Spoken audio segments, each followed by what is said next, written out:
جبکہ کینیڈین مسلم فورم نے بھی اس تعزیتی جلسے کی حمایت کا اعلان کیا۔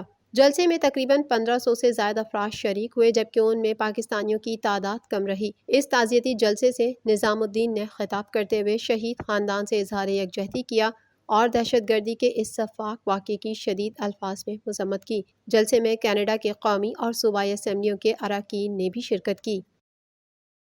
امریکہ نے سی سی ٹی وی کیمرے اور نگرانی کے آلات بنانے والی چینی کمپنیوں کو سیکیورٹی خطرات قرار دیتے ہوئے ان پر پابندی کی تجویز پیش کر دی۔ اس حوالے سے مزید جانتے ہیں۔ امریکہ نے سی سی ٹی وی کیمرے اور نگرانی کے آلات بنانے والی چینی کمپنیوں کو سیکیورٹی خطرہ قرار دیتے ہوئے ان پر پابندی کی تجویز پیش کر دی ہے۔ غیر ملکی خبر رساں ایجنسی کے مطابق امریکہ کی فیڈرل کمیونیکیشن کمیشن نے مواصلاتی اور نگرانی کے آلات بنانے والی 5 چینی کمپنیوں کو سیکیورٹی خطرہ قرار دیتے ہوئے پابندی عائد کرنے کا فیصلہ کر لیا ہے اور جلد ہی امریکہ کی جانب سے ان کمپنیوں کی مصنوعات پر پابندی عائد کر دی جائے گی۔ امریکی ریگولیٹرز جن کمپنیوں پر پابندی کے خواہش مند ہیں ان میں ہواوے ٹیکنالوجیز اور دیگر 4 برقی مصنوعات بنانے والی کمپنیاں شامل ہیں، جن میں سے ہینگزو ہکویژن ڈیجیٹل ٹیکنالوجی، ZTE اور ڈاوا ٹیکنالوجی بھی شامل ہیں، جن کی نگرانی کے کیمرے بڑے پیمانے پر امریکی اسکولوں اور سرکاری دفاتر میں استعمال کیے جا رہے ہیں۔ تاہم اب FCC نے انہیں سیکیورٹی خطرہ قرار دے دیا ہے۔ ان کمپنیوں پر پابندی کی تجویز میں FCC کا کہنا ہے کہ ان آلات کو دی گئی آتھرائزیشن ختم کرنے کی وجہ سے ان اسکولوں اور دیگر صارفین کو اپنے کیمروں کے نظام کو تبدیل کرنا پڑ سکتا ہے۔ تاہم FCC نے ابھی تک ان آلات کو ہٹانے کے لیے کوئی حتمی تاریخ نہیں دی ہے۔ واضح رہے کہ FCC کانگریس اور وائٹ ہاؤس مبینہ طور پر سائبر جاسوسی کے الزامات پر امریکی نیٹ ورکس میں ہواوے اور ZTE کے آلات استعمال نہ کرنے کو یقینی بنا چکے ہیں، حالانکہ مذکورہ کمپنیاں ان الزامات کی بھرپور تردید کر چکی ہیں۔ جبکہ 2018 میں کانگریس نے وفاقی ایجنسیوں کو 5 چینی کمپنیوں سے آلات کی خریداری نہ کرنے کا ووٹ دیا تھا، اور اب FCC بھی اس بات پر دباؤ ڈال رہی ہے اور گزشتہ سال ہی FCC نے سیکیورٹی خطرات سمجھی جانے والی کمپنیوں کی فہرست مرتب کی تھی۔ ایران میں صدارتی انتخابات کے لیے پولنگ کا عمل جاری رہا، جس میں تقریباً 6 کروڑ کے قریب افراد نے حق رائے دہی استعمال کیا۔ مزید جانتے ہیں اس رپورٹ میں۔ ایران میں صدارتی انتخابات کے لیے پولنگ کا عمل جاری رہا، جس میں تقریباً 6 کروڑ کے قریب افراد حق رائے دہی استعمال کریں گے۔ ایران میں 13ویں صدارتی انتخابات کے لیے پولنگ کا عمل بغیر کسی تعطل کے جاری رہا، تاہم ضرورت پڑنے پر پولنگ کا وقت مزید 2 گھنٹے کے لیے بڑھائے جانے کا بھی امکان تھا۔ صدارتی انتخابات میں 6 کروڑ سے زائد ووٹرز اپنا حق رائے دہی استعمال کریں گے، جبکہ انتخابات کے نتائج کا اعلان ہفتے کی شام تک متوقع ہے۔ ایرانی صدارتی انتخابات کے لیے 7 امیدوار میدان میں تھے، تاہم گزشتہ روز 3 امیدواروں نے انتخابات سے دستبرداری کا اعلان کر دیا تھا، جس کے بعد اب 4 امیدواروں میں مقابلہ ہوگا۔ تجزیہ کاروں کے مطابق سینٹرل بینک کے سابق گورنر عبدالناصر اور ابراہیم رئیسی کے درمیان کانٹے کا مقابلہ متوقع ہے اور جیتنے والے کو 51% یا اس سے زیادہ ووٹ حاصل کرنا ہوں گے۔ دوسری جانب ایران کے سپریم لیڈر علی حسینی خمینی نے تہران میں ووٹ کاسٹ کرنے کے بعد عوام پر زور دیتے ہوئے کہا کہ ملک کے مستقبل کے لیے صدارتی انتخابات انتہائی اہم ہیں، لہٰذا ہر شخص اپنے ووٹ کا حق استعمال کرے۔ امریکہ نے صدر طیب اردوان کی پیشکش قبول کرتے ہوئے کابل ایئرپورٹ کی سیکیورٹی ترکی کے حوالے کرنے کا فیصلہ کر لیا ہے۔ مزید تفصیلات جانتے ہیں اس رپورٹ میں۔ امریکہ نے صدر طیب اردوان کی پیشکش قبول کرتے ہوئے کابل ایئرپورٹ کی سیکیورٹی ترکی کے حوالے کرنے کا فیصلہ کر لیا ہے۔ امریکی صدر جو بائیڈن نے افغانستان سے غیر ملکی فوجیوں کے انخلا کے بعد کابل ایئرپورٹ کی حفاظت کی ذمہ داری ترک فوج کے حوالے کرنے کا فیصلہ کر لیا ہے۔ کابل ایئرپورٹ فوجیوں کے انخلا کے بعد بھی غیر ملکی وفود کی افغانستان آمد و رفت کے لیے استعمال ہوتا رہے گا۔ امریکہ کے قومی سلامتی کے مشیر جیک سلیوان کا کہنا ہے کہ کابل ایئرپورٹ کی سیکیورٹی ترکی کے حوالے کرنے کا فیصلہ صدر جو بائیڈن اور ترک صدر طیب اردوان کے درمیان برسلز میں ہونے والی ملاقات میں کیا گیا۔ ترک صدر رجب طیب اردوان نے کہا ہے کہ امریکی صدر جو بائیڈن سے ترکی کے S-400 اور F-35 طیاروں کے موضوع پر مختلف اقدام اٹھانے کا کوئی سوال پیدا نہیں ہوتا۔ امریکہ کے افغانستان سے انخلا کے بعد ترکی کی ذمہ داریاں مزید بڑھ جائیں گی۔ آذربائیجان میں اخباری نمائندوں سے بات چیت کرتے ہوئے صدر اردوان نے 14 جون کو برسلز میں نیٹو اجلاس کے سلسلے میں امریکی ہم منصب سے ملاقات کے بارے میں کہا ہے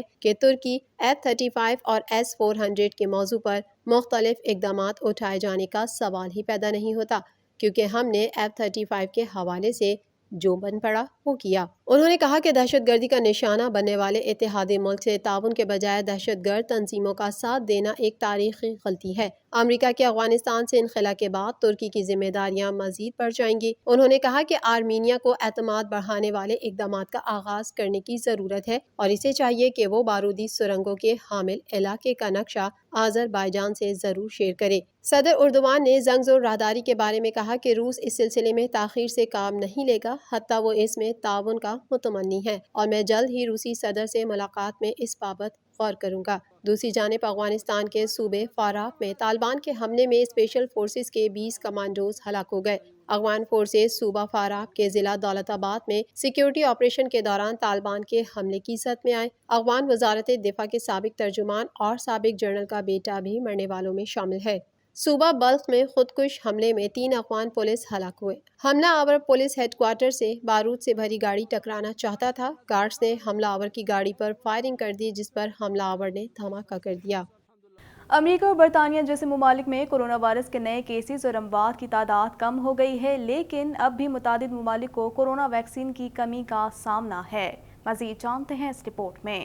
امریکہ اور برطانیہ جیسے ممالک میں کرونا وائرس کے نئے کیسز اور اموات کی تعداد کم ہو گئی ہے، لیکن اب بھی متعدد ممالک کو کرونا ویکسین کی کمی کا سامنا ہے۔ کرونا وائرس سے متاثرہ افراد کی مجموعی تعداد 17 کروڑ 78 لاکھ سے بڑھ گئی، جبکہ 38 لاکھ 59,053 افراد جان کی بازی ہار چکے ہیں۔